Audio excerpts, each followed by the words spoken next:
अस्सलाम वालेकुम। आज हम बात करेंगे कि एक ये जो हमारी यंग जनरेशन है, यंग बच्चे हैं, ये आजकल एक अजीब सी बात करना शुरू हो गए हैं अपने पेरेंट्स के हवाले से, अपने पेरेंट्स के साथ जो है, अपने बड़ों के साथ, कि जी हमें हमारी ज़िंदगी में ही जो है ना वो जायदाद का हिस्सा दे दें, हमें हमारी ज़िंदगी में ही जो है ना वो चीज़ें दे दें, हमें अब्बा जी जो है ना वो दे ही नहीं रहे, हमें अम्मी जी जो हैं वो दे ही नहीं रही। ये बड़े ज़ालिम हैं। तो बात ये है कि जब तक कोई बंदा अलाइव है उस वक्त तक वो पूरा हक महफूज रखता है कि वो किसी को भी अपनी जायदाद में से हिस्सा दे या ना दे। बात यह है कि इनहेरिटेंस जो है कानून वरासत के मुताबिक जब भी कोई बंदा फौत होगा उसकी इनहेरिटेंस जो है वो खुल जानी है। जब इनहेरिटेंस खुलेगी तो वो ऑटोमेटिकली जो है बच्चों में तकसीम हो जानी है। आजकल एक और बड़ा ये भी मैंने ट्रेंड देखा है कि पेरेंट्स भी कहते हैं कि जी मैं अपनी ज़िंदगी में ही ना बच्चों को दे दूँ जाऊँ, अपनी ज़िंदगी में बच्चों को जो जो उनका हिस्सा बनता है ना वो मैं दे दूँ। तो बात ये है कि ये अगर इन रियल सेंस देखा जाए तो जो हम कहते हैं ना तिल का हदूदुल्लाह, अल्लाह ताला की कायम करदा हदों से तजावत, ये वो है। जब अल्लाह ताला ने कानून वरासत का निज़ाम हमें हमारे कुरान पाक में दे दिया है तो फिर हम उन हदों से जब तजावज़ करते हैं अपनी ज़िंदगी में ही कोशिश करते हैं कि बच्चों को जो है ना वो उनका हिस्से दे दूँ दे, मतलब किसी को ज़्यादा दे दें, किसी को कम दे दें, किसी को गिफ्ट कर दें, किसी को जो है वो ना दें, हमारे मुआशरे में बिगाड़ पैदा करने का एक ज़रिया बन रहा है। क्योंकि बात यह है कि बच्चे उस वक्त तक आपके अपने हैं जब तक उनकी शादियाँ नहीं होती।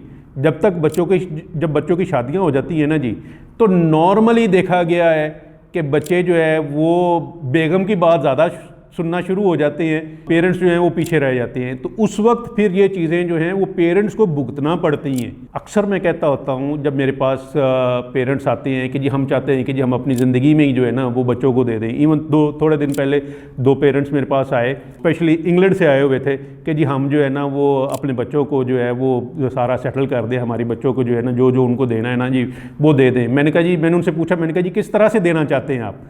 कहते हैं कि जी जो उनका हिस्सा बनता है शरीयत के मुताबिक वो हम उसको उसी तरह से देना चाहते हैं।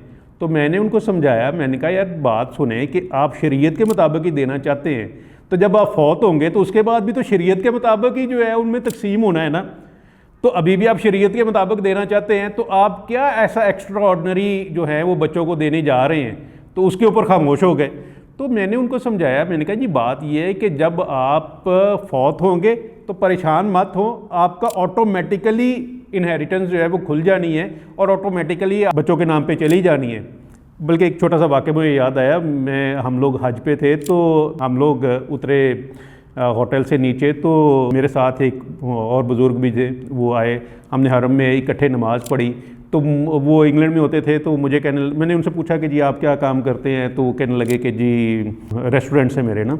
तो मेरे से पूछा कि आप क्या काम करते हैं? तो मैंने कहा जी मैं एडवोकेट हूँ। अगले दिन भी हमारी फजर के टाइम पे ना उनसे मुलाकात हो गई। मुझे कहने लगे कि शौकत साहब मैं चाह रहा हूँ कि मैं अपनी ज़िंदगी में ही ना तमाम बच्चों को जो है ना वो अपना हिस्सा वगैरह दे दूँ ताकि वो जो है ना मैं सुकून से रह सकूँ। मैंने हरम में बैठे हुए ना उनसे कहा, मैंने कहा जी बात ये है कि आपके बच्चों की शादी हो गई? कहते जी नहीं। तो मैंने उनसे कहा, मैंने कहा यार बात ये है कि आप किस तरीके से उनको देना चाहते हैं, किसी को कम या ज़्यादा देना चाह रहे हैं? तो कहते कि नहीं मैं चाहता हूँ कि शरीयत के मुताबिक जो जो उनका बनता है। तो मैंने कहा जी क्या परेशानी है, जब आप फौत होंगे तो ऑटोमेटिकली शरीयत के मुताबिक मिल जाएगा। मुझे नहीं पता आपके बच्चे कितने आपका दीद लिहाज करते हैं कितना नहीं करते, तो मेरा ख्याल है कि आप अल्लाह की कायम करदा हदों से तजावज़ मत करें, अपने आप को सिक्योर रखें। और बच्चे भी, बात यह है कि देखें मैं सीधी बात करूँगा कि आजकल के बच्चे भी उस वक्त तक आपकी इज़्ज़त करते हैं बुज़ुर्गों की जब तक उनके चीज़ें उनके कंट्रोल में रहती हैं। जब वो अपने से चीज़ें उतार के तो अगले के कंट्रोल में दे देती हैं तो फिर उनके मोहताज हो जाते हैं। टेबल के इस तरफ और टेबल के उस तरफ ज़मीन आसमान का फ़र्क होता है। थोड़े दिनों के बाद मुझे दोबारा मिले तो कहते शौकत साहब मैंने बहुत सोचा, आप बिल्कुल ठीक कहते हैं, जब मैंने देना ही बच्चों को शरीयत के मुताबिक है तो वाई नॉट कि जब मैं मरूँ तो उस वक्त जो है तो सबको मिल जाएगा। मैंने कहा जी बड़ी मेहरबानी आपकी जो है वो आपको जो मैंने चीज़ समझाई आपने उसके ऊपर अमल किया। तो बात ये है कि जो ये एक चीज़ चल पड़ी है ना कि जी बच्चे भी कहते हैं कि जी हमें हमारी ज़िंदगी में हिस्सा दे दें, ये भी गलत है। ठीक है, कोई बच्चा जब तक कोई इंसान ज़िंदा है उसको कंपेल नहीं कर सकता कि मुझे मेरी ज़िंदगी में अपना हिस्सा आप दे दें। तो ना पेरेंट्स को जल्दी करनी चाहिए कि उनको अपनी ज़िंदगी में ही सेटल करने के चक्कर में हिस्से दें और बाद में जो है ना उनसे कॉन्सिक्वेंसेस फेस करें।